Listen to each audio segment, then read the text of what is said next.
तो hello everyone, फिर से स्वागत है आपका। बेसिकली ये है फेज़ 1 का क्लास 2। आज हम डिस्कस करेंगे solid state physics device and electronics के एमसीक्यूज़, जो जेएसएससी सीजीएल टेक्निकल एग्जाम के लिए बहुत ही ज़्यादा फ्रूटफुल होने वाला है। हर क्वेश्चन को डिटेल में समझेंगे, सिंपल और लॉजिकल एक्सप्लेनेशन के साथ। तो चलिए बिना टाइम वेस्ट किए शुरू करते हैं। Question 1, Bragg's law for X ray diffraction from lattice planes is. Bragg's law पूछ रहा है। उम्मीद दोस्तों आप वीडियो को पॉज करके खुद से करने की कोशिश कर रहे होंगे।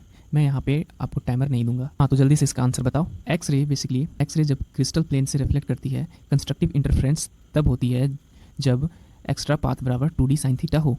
मतलब n lambda is equal to 2d sine theta, और ये होता है आपका Bragg's law.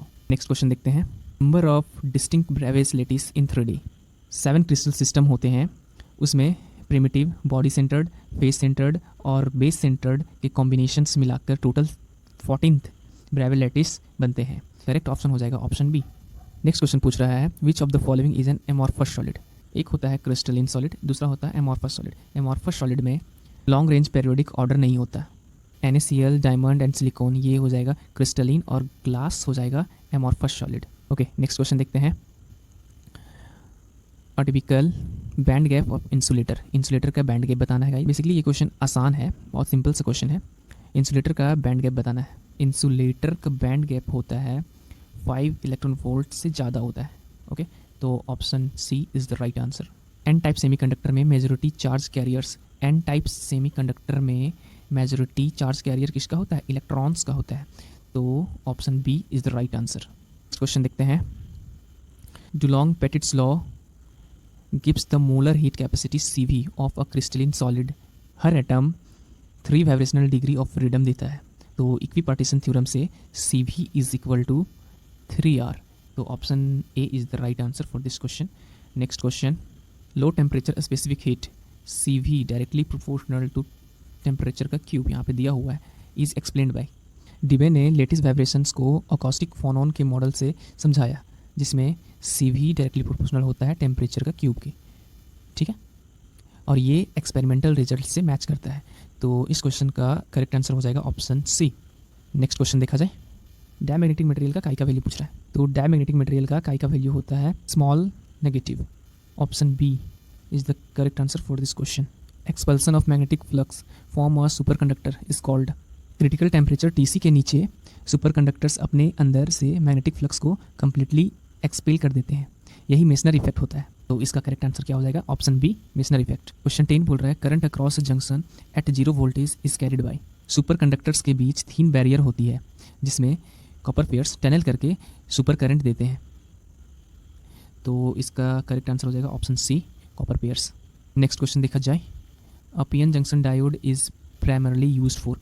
PN junction diode किसके लिए यूज होता है? हाँ, तो मैं बता दूं, फॉरवर्ड बाइस में लो रेसिस्टेंस और रिवर्स बाइस में हाई रेसिस्टेंस होती है। इसी वजह से डायोड AC को DC में कन्वर्ट करता है।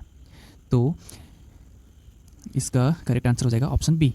Question number 12, a BJT is used an amplifier is biased to operate in the base emitter junction forward bias और base collector junction reverse bias में होता है।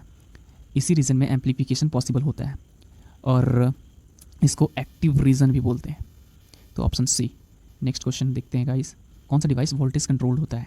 BJT एक करंट कंट्रोल्ड डिवाइस होता है। ठीक है, फेट या जेफेट ये होता है voltage controlled device. Next question, the amplitude gain of an amplifier is. Amplifier का एम्पलीट्यूड गेन पूछ रहा है। Output upon input. Option B. Next question, which gate is a universal gate. कौन सा गेट यूनिवर्सल गेट होता है? तो ये तो आसान क्वेश्चन है बेसिकली। एंड गेट तो होता नहीं, और गेट तो होता नहीं, XOR गेट तो होता नहीं। ऑप्शन सी, नैंड गेट होता है। नैंड गेट के साथ एक और गेट कौन सा होता है? कमेंट में बताओ। एक और गेट होता है यूनिवर्सल गेट, कौन सा होता है? कमेंट में बताओ। मैं बता दूं, नॉर गेट। नैंड गेट और नॉर गेट को यूनिवर्सल गेट बोलते हैं। क्यों बोलते हैं ये आप कमेंट में बताओ। नेक्स्ट क्वेश्चन देखते हैं। क्वेश्चन नंबर 16, ये De Morgan law states overline. ये बेसिकली इसको मैं लिख देता हूँ A.B का कॉम्प्लीमेंट है। ओके, तो डी मॉर्गन्स लॉ के अकॉर्डिंग इसके इक्वल टू क्या होता है? इसके इक्वल टू क्या होता है? A का कॉम्प्लीमेंट प्लस B का कॉम्प्लीमेंट। ठीक है, और इफ़ ए प्लस बी का ओवर में कॉम्प्लीमेंट रहा तो इसको हम लोग लिख सकते हैं डी मॉर्गन्स लॉ में ए का कॉम्प्लीमेंट डॉट बी का complement. Okay, next question, XOR gate का आउटपुट 1 कब रहता है? जब दोनों इनपुट डिफरेंट रहे तब XOR गेट का आउटपुट 1 मिलेगा। अगर आपने लॉजिक गेट अच्छे से किया होगा तो आपको पता होगा, XOR गेट का आपने अगर देखा होगा ट्रू टेबल तो आपको अच्छे से पता होगा, जब दोनों इनपुट XOR गेट में अलग होता है, डिफरेंट होता है, तब हमें आउटपुट में 1 मिलता है। Okay, next question, which is not a secondary memory device? Secondary memory device इसमें से कौन सा नहीं है?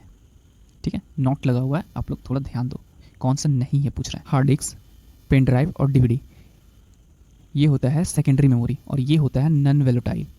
नॉन वोलेटाइल, नॉन वोलेटाइल का मतलब स्विच ऑफ करने के साथ जो अपना डेटा सेव रखता है, डिलीट नहीं करता है। रिस्टार्ट करने पे, रिबूट अगर हम करेंगे सिस्टम को तो डेटा को लॉस्ट नहीं करेगा, वो सेव रखेगा अपने मेमोरी में।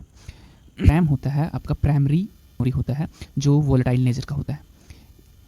जब तक सिस्टम ऑन है तभी तक इसमें डेटा रहेगा और जब तक प्रोग्राम रन कर रहा है तभी तक इसमें डेटा रहेगा। रिस्टार्ट करने के साथ ही डेटा डिलीट हो जाता है रैम में।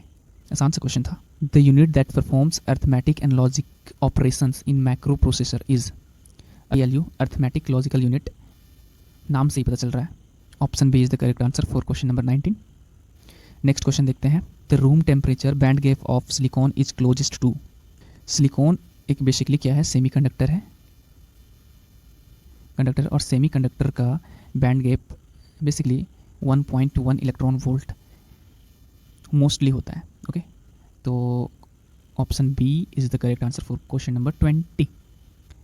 नेक्स्ट देखते हैं। तो दोस्तों ये थे सॉलिड स्टेट फिजिक्स और इलेक्ट्रॉनिक्स के कुछ MCQs जो एग्ज़ाम JCC टेक्निकल एग्ज़ाम के लिए बहुत ही ज़्यादा फ्रूटफुल होने वाले हैं। आप बस अच्छे से प्रैक्टिस कर लो। आपको अगर ये वीडियो हेल्पफुल लगी हो तो लाइक और शेयर करना ना भूलें।